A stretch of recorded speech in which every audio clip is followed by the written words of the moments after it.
Thank you very much, Pedro.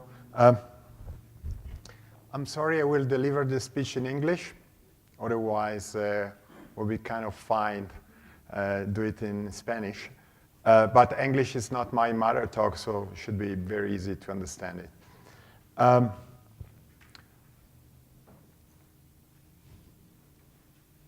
Let's start with a very basic questions. Does somebody has a notion of behavioral economics? Do you know what behavioral economics is? Because I'm very scared to leave this forum about behavioral economics and we discover some of the attendants didn't know what it's all about. So somebody knows what behavior, can give me a definition of behavioral economics? In Spanish, if you prefer, don't worry. It's not a language exercise. How psychology affects our decisions? Sorry? How we tend to be irrational and psychology affects our decisions, our consumer decisions. Okay, very good. Some other ideas? It's not wrong. What? It's not wrong, but I would not accept it. Okay. Well, let me give you a very simple definition of behavioral economics. Behavioral economics is about applying cognitive, not generally speaking, cognitive psychology to the way people make judgment and take decisions. And when we think about cognitive psychology, I stress this because there is something to do with the way we use the information. We perceive, we register, we memorize information much more than sentiment and feeling, which happens to be a very good situation, a very good reality for the banking industry, where, let's be honest, we don't have a lot of feelings and sentiments involved. Why I'm talking about behavioral economics and digital today? For a very simple reason. Digital is a very important development in our society. It's somehow maybe even more famous than what should be, in the sense that maybe it's having less impact than what we are thinking about. And especially if we look in the business world, most of the company do have a digital strategy, do have a digital activities on place, but if we ask them, are you happy with the impact on your bottom line of your digital efforts? The answer is, in most of the case, not, I'm not. So for me, the fundamental question is why is this happening? Probably part of the story is over-investing. Probably part of the story, we are doing many things in the digital space because it's just the time to do that. But there are two big reasons also, more substantial reasons behind these problems. The reason number one is that nobody knows yet exactly what should be the real business model behind our digital strategy. In every industry, you can see in this slide, there is a very low return on investment on the digital initiatives, especially in the banking industry. And one of the reasons probably is that we don't know yet what is the right business and revenue model we should apply to this. But the second big reason, and this is part of the focus of my speech today, is that what digital means for our customer need to be better understood and better implemented in our commercial approach. Let me start with some foundations. When we think about digital in the banking industry, well, the main reason, the main things we should think about is the fact that we confront the clients with screen time. This is the big news. Being the screen time the computer, being the screen time the the smartphone, the applet, but this is the big difference. And we try to communicate with our clients, we try to transact, but even to sell them through these screen times. And the first element we should keep in mind when we think about the interaction with our clients in the screen time is the multitasking illusion. People is not able to run multitasking, and when I say people, intend ladies and men and gentlemen, not only gentlemen, simply because our brain is not constructed for these reasons. And we have the illusion of screen time for a very simple reason. We are very fast in switching from one activity to the other, so that we don't notice that we are doing the activity in subsequence and not at the same time. But it never happens when we do two things at the same time. And it happens actually that when we use the computer, when we use the screen, our tendency to switch in the multitasking approach is much higher. So the first problem we have to keep in mind in dealing with our clients on the screen and in this digital time is really the problem of attentions. And I will give you some more insight about this. In 2017, a very recent study, Mr. Twenge analyzed basically the behavior of university students when they were using their computer. So what they did was basically to screenshot their screen every 5 seconds just in order to understand what was happening on this screen. Okay? And the results was that they were switching from one page to the other on average every 19 seconds. Okay? And the biggest part of the participants on the study was not able to stay on a screen longer than 60 seconds. We are talking about a very short period of time, and let me ask you very honest questions. Just imagine your period at university, switching from one screen to the other every 19 seconds. How much could you learn? How much was your brain able to concentrate and really grasp something cognitive difficult in front of you? Very difficult task, very difficult task. And this is, of course, even stronger, even more problematic if we think about the screen time of our customers. Distraction is another huge problem here. This is a study in 2015, so a little bit older, about the behavior of teenagers, so the digital native of our society, where they were asked how many times the children typically switch on, look at their smartphone on the day. 98. 98 times taking the smartphone in their hand to look what's happening there. And an average of 10 minutes elapses before the children or the teenager look back at their smartphone. And 18 minutes on average until we interrupt again on activity, serious activity like studying, for going back to our iPhone, or smartphone.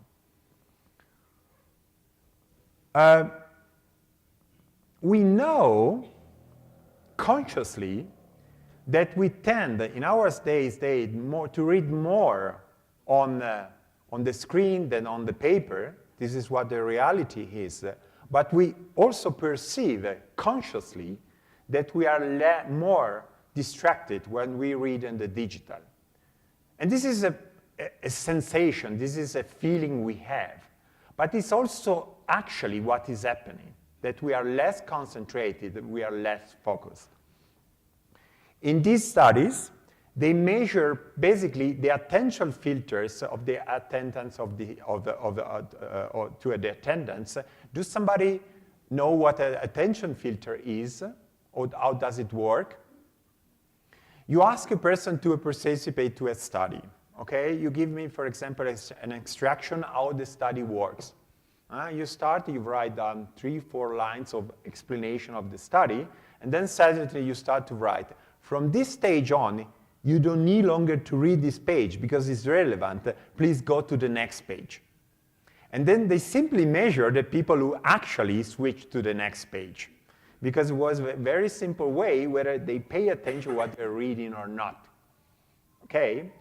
And what they understood, what they saw, that the failure of paying attention was between 14 and 30% if people were reading this extraction on paper, but around 50%, 46% if they were reading that on digital. And we are trying to explain our clients what to do, how to do on the digital space, encountering these huge attention filter problems. But it's not about only attention, it's also about what we really understand when we read something on the digital form instead of the paper form. Okay? And the results here are not much better. Just imagine a financial product, an investment product, saving products that tells you, well, if you invest here 1 year, you will have a return of 1%. But during the same year, the inflation rate was at 2%. Would you have more money to spend in real purchase power terms after the year or not? So if you know the notion of inflation, it's not exactly a difficult question because you have a return on investment of 1%, the inflation is 2%, so it should be a pretty easy answer. But as you can see, not many people were ready to give the right answer, were able to give the right answer reading the problems on paper, but the situation was even worse reading the problem on the digital space, on the screen. Screen has also an important consequence that people don't really get trust reading or getting information through screen. Our evolution taught us to gain a very fast impression if the person in front of us is eligible of trust or not. It was a very key problem because today's date, when we talk about criminality, we're actually talking about very easy situation. At the very beginning, we had a serious risk that the person in front of us was willing to kill us or not. So the ability to see in the face the people in front of us and to recognize whether it was dangerous or not was a key element in the evolutions. And we are not yet able to get this instinctive trust that we get in front of a face, in front of a screen. So this is a study from American colleagues of the New York office about the payment. And the basic question was why we are so slowly in getting to the online, on the screen payment, mobile payment. And basically the question was, well, I don't feel comfortable, I'm scared, I don't get trust from this screen.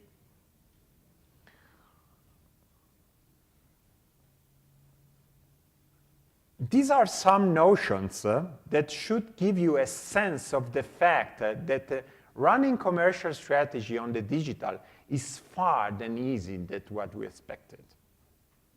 We made many mistakes in the past in thinking about our commercial and screen time strategy because the assumptions we made were wrong on the behavioral terms.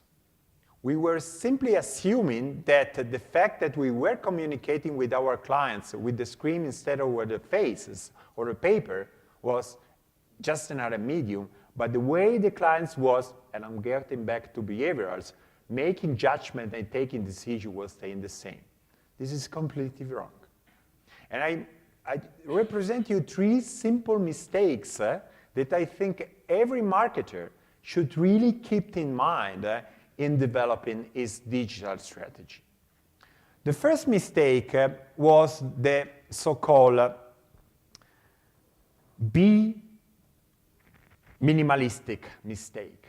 We tend to believe that the more the number of steps we have into a commercial journey, into a customer journey, the higher will be the abandonment rate. Amazon even patented the notion of one click, but it was the idea was the less click, the less steps, the better. We say, no, this is wrong. It's a wrong way to look at the problems. The real issue is not the number of steps, but the problem is the cognitive effort. How difficult is every step for the clients in the digital journey? And by the way, this is a big and. If you need more steps to reduce the cognitive effort, then you should make more steps on your digital journey. Because the KPI you should measure is not the number of steps, is a little bit too easy, is the cognitive effort you require the client instead of steps, in each steps. So very simply, if you ask somebody to make 2 times 2, and then you wait him to give the results, and then you take the 4, make time 3, and so on. This is what we learn at school. It's much easier that if you go to a person saying, you know what, you have to make 2 times 2, 2, 3, 4, 5. Okay? And this is the same approach we should have. Make sure that you use the right axis here in order to reduce abandonment rate in every kind of customer journey. Second mistake, we very much getting inspired from the microeconomics, we tended to believe that the more information we deliver to our clients, the better. Because with more information, the clients was able to understand better the product, to identify, to match better his preferences, and finally, to buy the product. Of course, in the digital space, this mistake was even made bigger because of the zero variable cost approach. You know, in order to produce a flyer of 2-3 pages is more expensive than to produce a flyer of 3-4 pages. You have paper costs, just to give you an example, you have space costs. This is no longer the case in the digital, so we tended to produce a lot more information to our clients. The point is that the curve works a little bit differently in the sense that if you don't give a minimum quantity of information to your clients in the customer journey, it will not feel comfortable, it will not be able to make a judgment and to take a decision. But sometimes the curves switch and the abandonment rate starts to increase again because you enter into the information overload. And this is another important notion you have to keep in mind in designing your commercial journey, digital commercial journey, where I can expect a different kind of clients to enter into an information overload. Because believe me, cognitive effort, information overload are all elements, are all barriers that simply impede the clients to buy your products. It's not about style, it's not about, maquillage, really. It can make a difference between your clients buy or don't buy your products. Last but not least, we tended to believe that the more convenient, in an English sense of the word, the transaction war, the less the abandonment rate would be. So basically, must be extremely easy, extremely affordable to make a transaction on the digital space. This is definitely true, but convenience is not enough because we need to generate also confidence. And again, if you need to integrate confidence into your digital journey, it's not the same things that if you only concentrate on the convenience. Maybe you need to make a couple of stops more. Maybe you need to make a couple of questions more. Maybe you need to work more on the aesthetical parts of the journey and so on. So there are many instruments you can use to increase convenience. But the fundamental issue here is to say, It's not about convenience, it's also about confidence. So, simple mistakes, but big mistakes and big impacts. I don't have much time.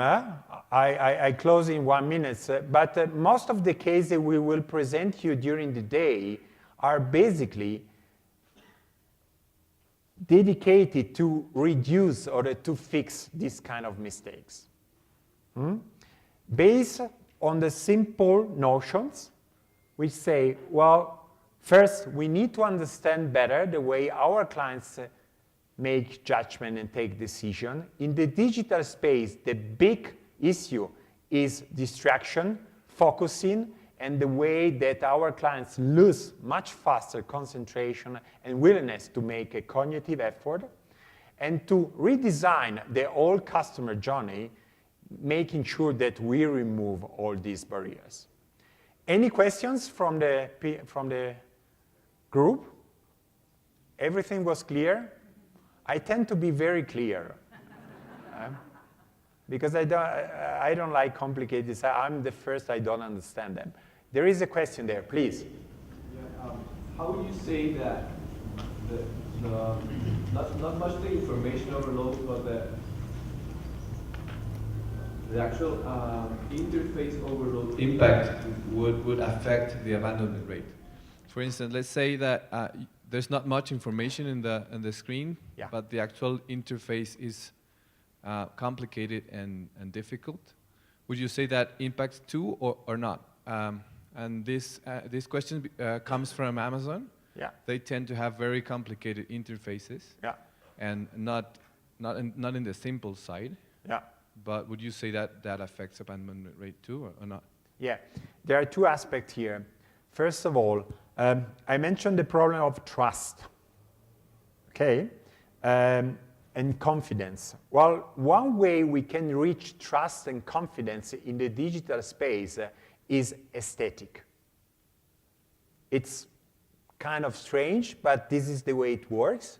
A nice page will gain more confidence, more trust from a person that are not nice in the aesthetical terms than a not nice page. The problem with nice, with aesthetically good pages is that we don't know exactly how can I say, what the beauties is coming, where the beauties is coming from. It's very difficult to, in the digital space, to understand where is the beauty coming from.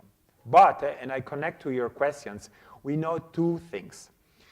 Beauty has something to do with some kind of asymmetry and not over-design of the page.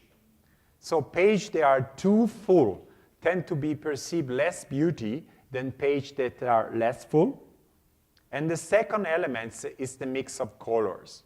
But this here gets even more complicated because there is a lot of segmented regional differences. The set of colors people like in Mexico, for example, are not the same set of colors that people like in Germany.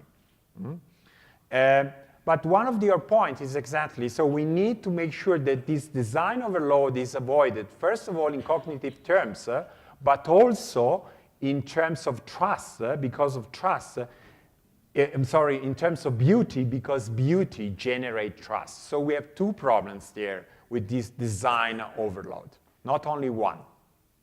So thank you very much for your question because it opened a big mirror. Maybe the last question, if there is one.